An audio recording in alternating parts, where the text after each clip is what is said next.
Hello, my name's Pete Adams of SW9 Community Housing, and you're listening to episode 3 of the SW9 Podcast. It's great to be back for another episode, and we've been getting so much positive feedback from our listeners.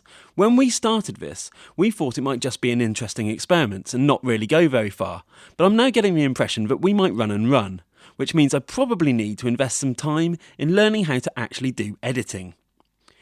As you may already be aware, the reason we created the podcast is to let you, our residents, know more about the organisation, what we do and why we do it.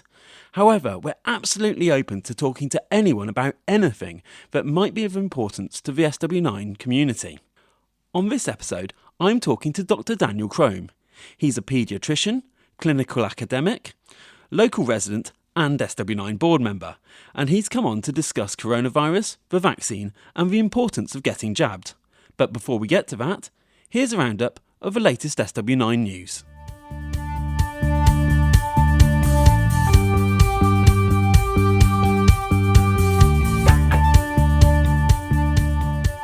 The SW9 office is once again open to the public. We're doing everything possible to make sure that your visit is as COVID safe as possible, but when visiting, please do wear a face mask and be aware of social distancing. Parking controls are now back in force on Stockwell Park. Please do take the time to make sure your permit is up to date. More information can be found on the SW9 website. The RISE programme of community engagement is going from strength to strength. We're now offering 2 accredited diploma workshops in acrylic nail extension and gel extension plus gel polish.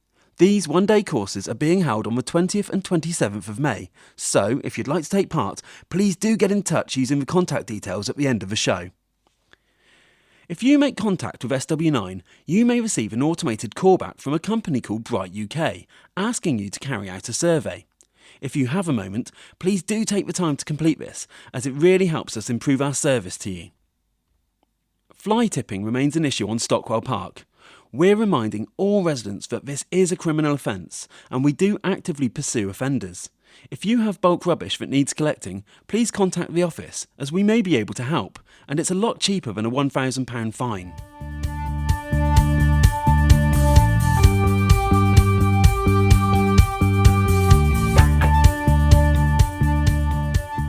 As mentioned at the top of the show, today's interview is with Dr Daniel Cromb, and we had a fantastic chat about coronavirus, the importance of being vaccinated, and why some have concerns about the jab. Dan, hi. Hi. Welcome to the SW9 Podcast. Thanks very much for having me. Now, Dan, I of course know you as an SW9 board member and also as a local resident, but that of course isn't your day job. No, it keeps me busy, but no, the day job is working in the NHS as a doctor. Right, and what do you actually do for the NHS as a doctor? I'm a paediatric doctor, so most of my time is spent working with children and babies. Right. So how has the lockdown period been for you? I presume you've not actually been very locked down. For the paediatric teams in the hospital, things have been different to usual. There was a period where it's fair to say that the paediatric side of things was a little bit quieter than we're used to, because people were staying at home, children weren't going to school and they weren't spreading the viruses that they normally do. And so for various reasons, we were seeing fewer children coming to A&E than we normally would. But because other services in the hospital were hit so hard by COVID, what we actually ended up doing was essentially shifting some of our paediatric staff members over to the adult side. So even though we were a little bit less busy in terms of numbers of children that we were seeing, we actually had less staff in the paediatric service dealing with things. So it sort of balanced out a little bit. And then from a neonatal side, which is one of the other specialties that I work in, that was relatively unaffected by COVID, in the sense that it certainly wasn't less busy. Babies kept on being born. This is a knock-on effect from stuff that happened 9 months before anyone even heard of COVID. And all throughout the lockdown, babies continue to be delivered and continue to do the things that they normally do that gets them in hospital. there was the added complication of having to manage, potential COVID in mums on the ward. But certainly from a neonatal point of view, we continued to be as busy as we normally were. So obviously that's all been very challenging, even if you do very modestly say it's been kind of okay. But I suppose the question on everyone's lips is the lockdowns. Are we about to see a baby boom or something else? I think if we were going to see a significant baby boom, we probably would have seen it already, because we're well over 9 months since the first lockdown started. I haven't seen any official data. I know anecdotally, I have friends who are obstetricians, who are the doctors that specialise in managing pregnant women and delivering babies, and certainly some of them said that labour ward felt busier than usual in that sort of 9, 10, 11 month period after lockdown started. But I think we're going to have to wait and see until we get some official data released in terms of numbers of children being born. So, Dan, the reason we've dragged you in today to talk to the SW9 podcast is to talk about COVID, obviously, and also vaccination. So we're being told at the moment that, especially in Lambeth, there's a new variant. Can you tell us what a variant is?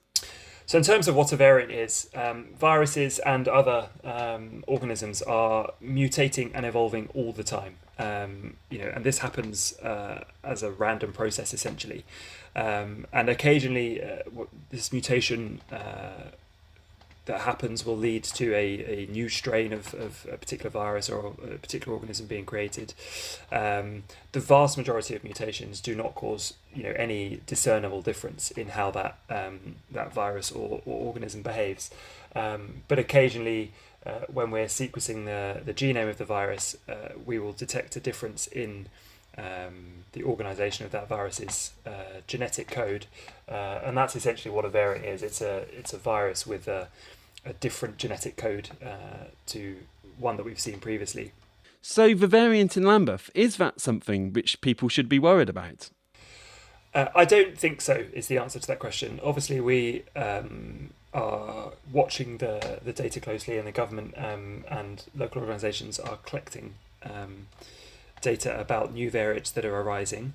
But I don't think at this point there's any reason to think we need to do anything differently, to think that the vaccine isn't going to be effective against this new variant.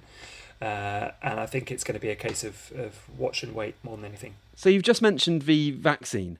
Now, pretty much everyone across the country is currently waiting to either get called for their vaccine or they're choosing to opt out. Why is it important to get vaccinated? There's several reasons. So the first big plus of being vaccinated is that it protects you against COVID. We know that being vaccinated is a good way of either reducing the risk of you catching or transmitting COVID. But even in the cases where you still catch COVID, if you've been vaccinated, it massively reduces the risk of severe illness and hospitalisation. That in turn has effects on the NHS and the health service. And as people know, one of the things that we've always tried to avoid is overwhelming the health service. The thing that overwhelms the health service is people needing hospitalisation for long periods of time, and becoming very unwell with COVID. And so not only does the vaccine reduce your risk of catching COVID in the first place, but it reduces your risk of transmitting onto other people. And it also, if you do catch COVID, it reduces your risk of needing to be hospitalised or developing severe illness. It also protects people around you. There are, for various reasons, people who haven't been able to have the vaccine yet. Either they're not in a high risk group and they haven't been offered it, or for rare clinical circumstances they're not able to have the vaccine. In those situations, if there are enough other people like you or I who get vaccinated, it helps reach the threshold for what we call herd immunity, which works to reduce the risk of even unvaccinated people in a population catching the disease. So what actually is a vaccine then? So I guess the straightforward definition of a vaccine is something that we give to people to stimulate their immune system so that they develop immunity to a specific disease. And the ultimate aim of that is to protect the person from that disease. At the moment, there are some people who are quite worried about getting the vaccine. Is the vaccine safe? So I think the answer to that question depends on how you define safe. The short answer is yes. We have data from literally millions of people that tell us this is the case. The slightly longer answer is, of course, nothing is 100% safe. But as with anything in life, we have to decide whether the benefits of doing that thing outweigh the risk. In the case of the COVID vaccine, the evidence is overwhelmingly in favour of receiving the vaccine. The things that people tend to worry about when it comes to the vaccine, including particular rare side effects, are much less likely to happen in people who've had the vaccine than those who catch COVID. So, if you're trying to weigh up the pros and cons of getting the vaccine because you're worried about particular side effects, well, you're much more at risk of getting those side effects if you don't get vaccinated and you get COVID. And I think that's something that people need to try and be aware of and weigh up in their minds. But how can people be sure? Yeah, I think it's certainly a hot topic of debate, and my approach would be that people have to trust the science and trust the experts on this. The data that is being used to guide these decisions is freely available for people to see, and we also have what is unprecedented in terms of the amount of data on the safety and the efficacy of the COVID vaccine, and that's the case for several reasons. So the usual barriers that are in place when it comes to vaccine development and are the reasons that it takes a long time to develop a vaccine were simply not there for COVID. So things like funding, it's expensive to fund vaccine development, but this was essentially a global problem. And we had, entire countries pouring huge sums of money into vaccine development. And so it removed that barrier in terms of funding. We had laboratory facilities and laboratory staff, turning their labs upside down to try and work on the COVID vaccine. And so again, you have something where you normally might only have one or two labs working on something. Suddenly we had every single lab in the country was working on solving this problem.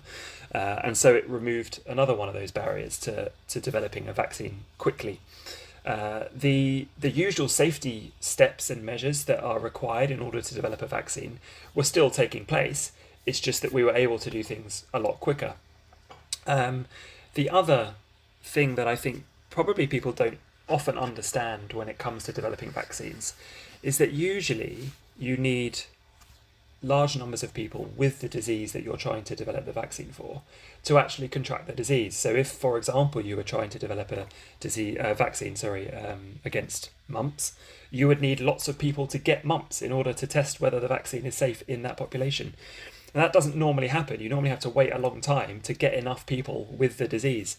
In the case of COVID, we had literally hundreds of thousands of people, in a very short space of time who had the disease, and we could test the safety of this vaccine on. And as a result, we were able to develop the vaccine a lot quicker. There are now several vaccines available, and some of them work in different ways, but a lot of the vaccines that have been produced for COVID rely on existing technologies. So it's not that, this is a new type of vaccine or a new technology that's been developed for the COVID vaccine. It's existing technology that's been sort of adapted slightly. And we already have huge amount of safety data for the existing technology, and years and years and years of research going back that we know makes these safe. And so I think when you take all of that into consideration, hopefully it settles some of the unease around why people are worried about the vaccine, some of the worries that people have about the vaccine being developed so quickly, and some of the safety concerns that people have. So have you yourself been vaccinated? I have. I actually agreed to take part in the vaccine trial last summer. I feel like I practice what I preach in a sense, and I can't sit here and say people should trust the experts and trust the scientists if I don't do the same myself. And I was one of the first people to sign up for the Oxford AstraZeneca trial last summer. So I received, at the time, I didn't know whether it was a COVID vaccine or the placebo, which in this trial was a meningitis vaccine. But I volunteered to receive that in June last year. I found out relatively recently that it was actually the meningitis vaccine that I'd received, and so I've since arranged to have the COVID vaccine. I've had my first dose of the AstraZeneca vaccine, and I'm awaiting my second dose now. Right, and it's the AstraZeneca vaccine that people are sort of concerned about, particularly on the continent, isn't it? It is, and I almost don't want to give too much airtime to it, because I think it's a bit of a non-issue, and the reason that people are worried about the AstraZeneca vaccine is because of this perceived increased risk of blood clots. And I think it's fair to say that the numbers in the UK have been slightly different to the numbers that some of our other European countries have seen. But probably the best summary of the situation that I can give is that your risk of developing one of these blood clots is no greater whether you've had the vaccine or not. The fact is, we've vaccinated so many people now that a small proportion of those people were always going to develop, a clot of this nature.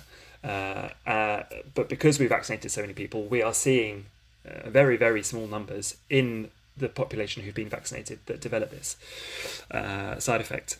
And I think, again, it's worth adding that the risk of developing blood clots is far greater if you catch COVID than if you get the vaccine. And of course, if you have the vaccine, you're far less likely to catch COVID. So you're far more at risks of developing a blood clot if you don't get the vaccine.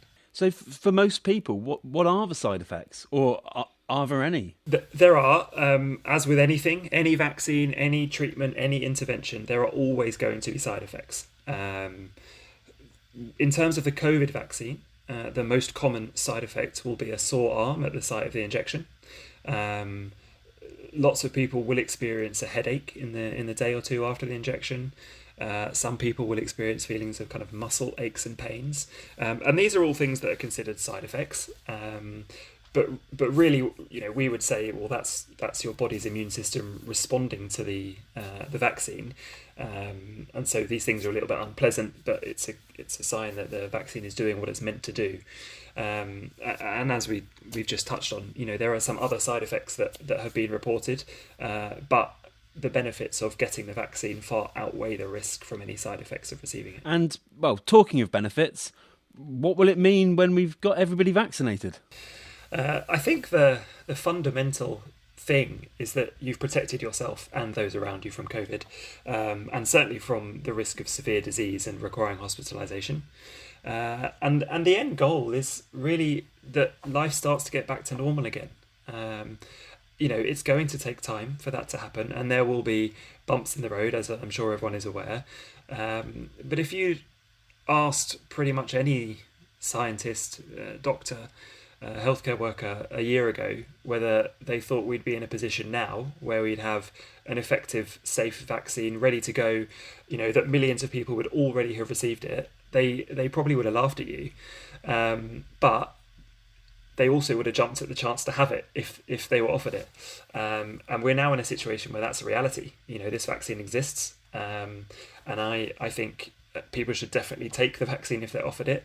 And remember that the end goal of all of this is to try and return to some kind of normality at the end.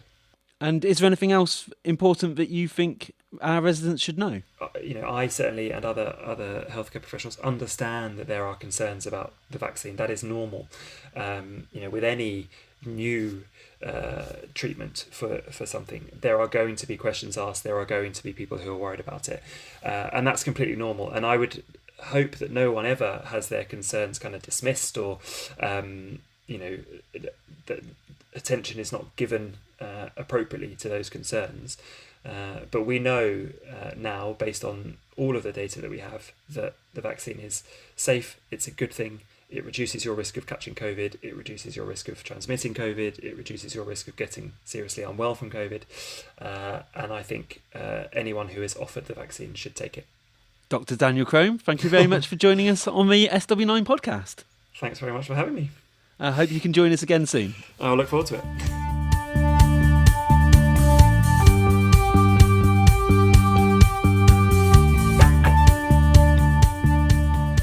Thank you to Dan for joining us on the podcast, and thank you for listening.